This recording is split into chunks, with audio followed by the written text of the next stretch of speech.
welcome to another recap of Dancing with the Stars. It's the very first results show. So how do you start out the very first results show? Why, with a pro group dance, which is, I have to admit, getting a little bit circus-like. That was a large number. There was a lot of things going on and I just couldn't keep up. I was just like, I prefer when they have like 3 or 4 couples out there, maybe 6 tops, but like, it was just too much. All right, so they got right to the results. The first couple in jeopardy out of the low scorers was Martina and Tony.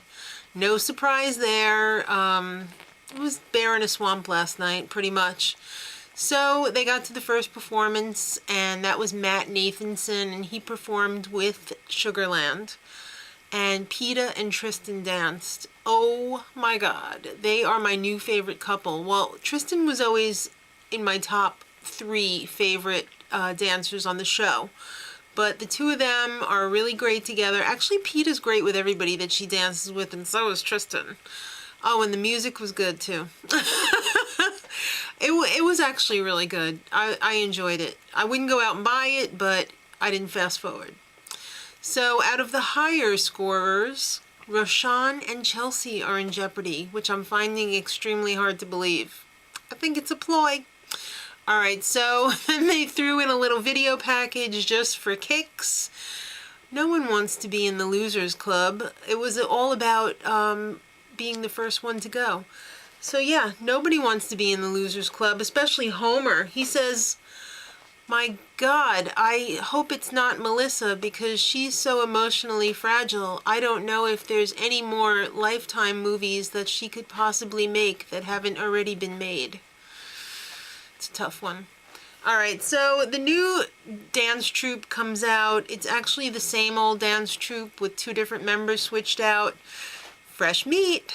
They were actually pretty good. Like I said, I prefer like the 3 couples dancing as opposed to like 30 people. Now, did I spy with my little eye Lacey Schwimmer sitting with Kyle and the Cheetah Girl in the audience? Right across from Katie Couric. Oh yeah, I did. Because now I figured out why Lacey's not on the show this season. It's probably because she's heading up the Dancing with the Stars Vegas show. So that's pretty cool. I'll take that gig. And then they trotted out Sugarland again. And I kept thinking the whole time, I'm supposing that the Sugarland hat dude and Gavin DeGraw probably met up backstage and were comparing notes on cool hat shops. But neither of them knew where they were because the hats that they were wearing were poo-poo. Can't you find some cool hats? No, apparently. All right, so then while Sugarland was performing, the Sasha dance troupe dude and the 3 girls from the dance troupe performed. I don't like that 3-on-1 action. I like 1-on-1. All right, so out of the final group of dance couples, we find out that Gavin and Karina are in the bottom, or in jeopardy actually. So they Trotsky out all 3 couples that are in jeopardy, and we find out that it was a ploy. Roshan and Chelsea are safe. So it's either going to be Hat or Martina going home.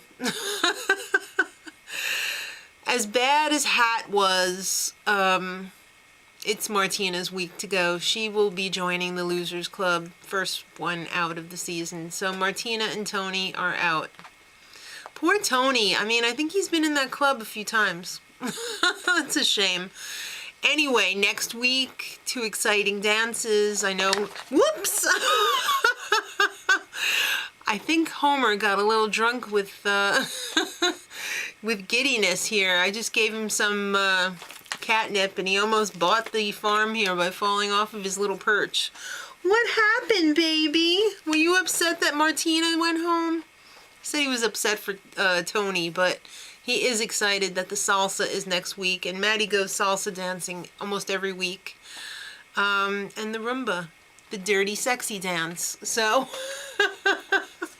Homer's trying to hijack the recap. Hey, recap cat, that's not very nice. All right, so till next time, much love.